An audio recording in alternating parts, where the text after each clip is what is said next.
Voltamos a falar do estúdio avançado do Grupo Bandeirantes de Comunicação, a Band News FM, acompanhando o HSM+, o maior evento de educação corporativa de toda a América Latina, ouvindo executivos importantes e que tem muito a nos ensinar, a te ensinar. E eu vou conversar a partir de agora com uma pessoa que é a cara de uma das maiores montadoras do mundo. Ela é a cara da Ford, porque ela entrou em um programa de trainee, eu não vou dizer há quanto tempo, porque eu não vou ser mal educado, e nunca mais saiu de lá. Fernanda Ramos, diretora de recursos humanos da Ford para América Latina, América do Sul ou América Latina? Já comecei aqui te fazendo uma pergunta, tudo bem? Seja muito bem-vindo ao estúdio da Band News FM. Obrigada, é um prazer estar aqui com vocês, é para a gente poder conversar sobre esse tema tão importante, né, que é a educação. É para a América do Sul, há mais de 20 anos já na Ford, sem problema de falar sobre isso, porque é com muito orgulho, a gente quando gosta, né, se engaja com a marca, com o setor, a gente não quer mais sair.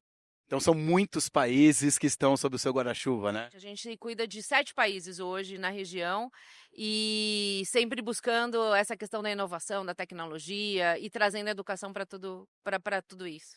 Bom, eu te apresentei dizendo que você foi seu único emprego, a Ford? É, a gente pode dizer que sim, né, tiveram umas outras experiências antes, mas muito mais voltadas para estágio, esse tipo de coisa, mas eu entrei na Ford como trainee, fiz uma carreira aí, morei em diferentes países, morei na Argentina, morei no México, em diferentes áreas de recursos humanos, com foco sempre, em RH, né, e trazendo isso para essa experiência, e a gente gosta muito do setor, né, quando você se apaixona por algo é difícil largar.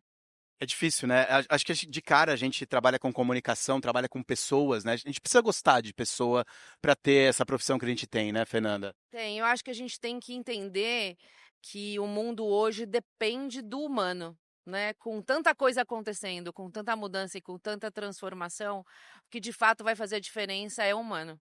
A gente vai falar sobre o futuro também, e eu falei de gostar de pessoa, porque a gente está batendo as portas com talvez o ano de 2025 vai ficar conhecido como o ano da mudança, não sei se mais radical da entrada da inteligência artificial, mas uma das mais importantes. Mas o ser humano e no seu cargo, o lidar com o ser humano é essencial, independentemente de como a tecnologia vai te ajudar com isso, né? Eu acho que é uma combinação. A gente vem falando muito sobre isso, do que são os desafios, né, daqui para frente. E eu acredito de verdade que o desafio é preparar a liderança para lidar com o ser humano, porque realmente o ambiente está muito desafiador, de negócios muito complexo. Então você tem que ter uma liderança preparada para lidar com esse grupo de pessoas e, claro, que preparar a nossa força de trabalho para lidar com essa tecnologia, que vem por aí que tem que somar, né? Não tem que desagregar. Bom, vou fazer uma pergunta clássica para você, que a gente é obrigatório fazer para pessoas que estão há muito tempo em uma empresa. O que mudou nesses mais de 20 anos para cá? O que você destacaria, que mais te chama a atenção de algo que mudou quase que radicalmente? Mudou muita coisa em tudo que a gente pode falar em termos de mercado de trabalho, assim. Eu diria que o mais importante hoje é que as pessoas entendam que elas não podem parar de aprender, né. E aí para qualquer setor, eu acho que não tem diferença. A gente busca sempre profissionais que entendam que não existe uma carreira estruturadinha como existiu no passado, isso não vai existir mais, né, mas sim, você tem que ficar atento quais são as tendências, o que está acontecendo, como é que você se atualiza, como é que você se reposiciona, e isso vai ser o mais importante. Essa habilidade, essa capacidade de se reinventar vai ser o mais importante, que vai fazer você permanecer sempre, ativo, né, dentro do mercado. Você sabe que nós somos praticamente contemporâneos de mundo corporativo, né? Eu na área de comunicação, você na área de comunicação também, né? De recursos humanos, de uma certa forma de comunicação. Então, eu lidei ao longo dos meus quase 30 anos de carreira com diferentes gerações. E as gerações mudam num piscar de olhos, é impressionante, né? Uhum. E eu acho que a gente vive uma era hoje que nunca tiveram tantas gerações convivendo.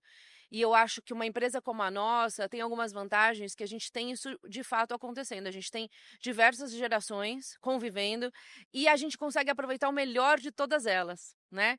E eu acho que isso que é o importante. Tanto uma geração que vem mais tecnológica, né, mas que tem precisa aprender a se relacionar socialmente de uma forma diferente. Aí você tem uma geração que é mais resiliente, que já enfrentou vários desafios, né, diferentes momentos de negócio. Quando você combina isso de uma forma eficiente, você tem uma receita super valiosa. Na sua posição de ser uma líder de um continente inteiro no qual o maior país é o único que fala uma língua portuguesa e que tem, consequentemente, uma cultura diferente dos outros vizinhos. Isso, de certa forma, também deve ter sido um desafio e ainda é um desafio e tanto para você.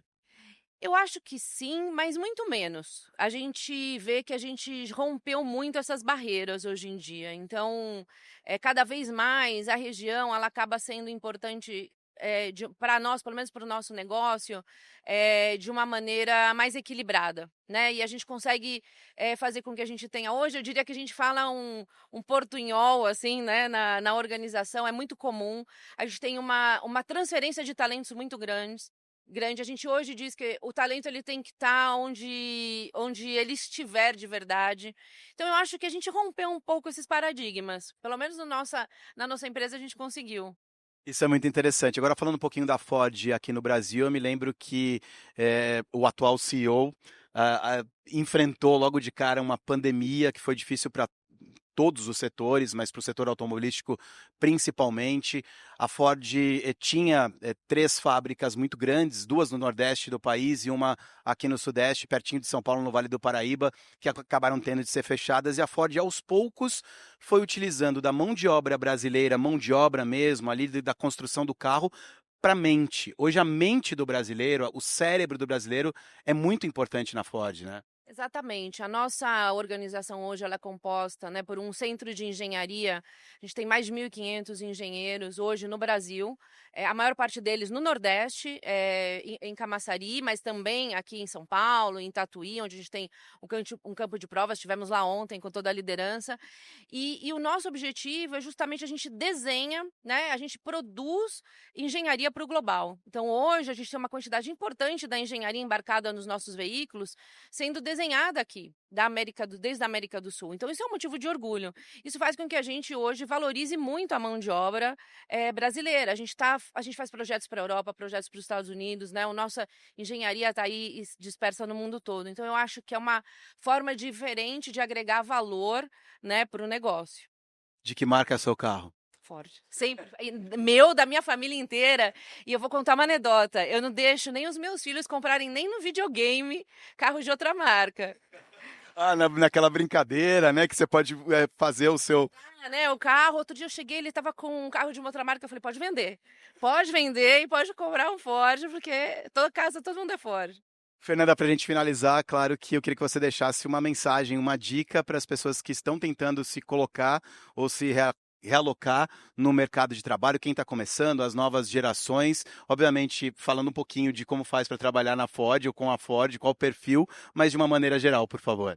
Não, eu acho que é isso. A gente ainda valoriza muito a porta de entrada, os programas de estágio, os programas de desenvolvimento. A gente acredita que é uma forma importante de você se conectar com a organização. Então, a gente tem sempre 2 programas por ano rodando aqui no Brasil, né? Um que começa o processo seletivo, infelizmente fechou agora, para janeiro, mas vai ter outro. Então, acho que esse é um ponto importante. Mas eu acredito que como a gente comentou um pouco, né? Ter essa vontade de continuar aprendendo, se desenvolvendo, buscando conhecimento, é algo que vai fazer da pessoa que seja sempre um profissional super valorizado. Fernanda, foi um prazer te receber aqui no estúdio da Band News FM na HSM+, e que evento fantástico, né? É maravilhoso, muitos insights, né? Eu acho que deixa a nossa mente aí sempre buscando algo mais. Obrigado, portas abertas do Grupo Bandeirantes de Comunicação para vocês da Ford e até uma próxima. Obrigada a você. Até mais.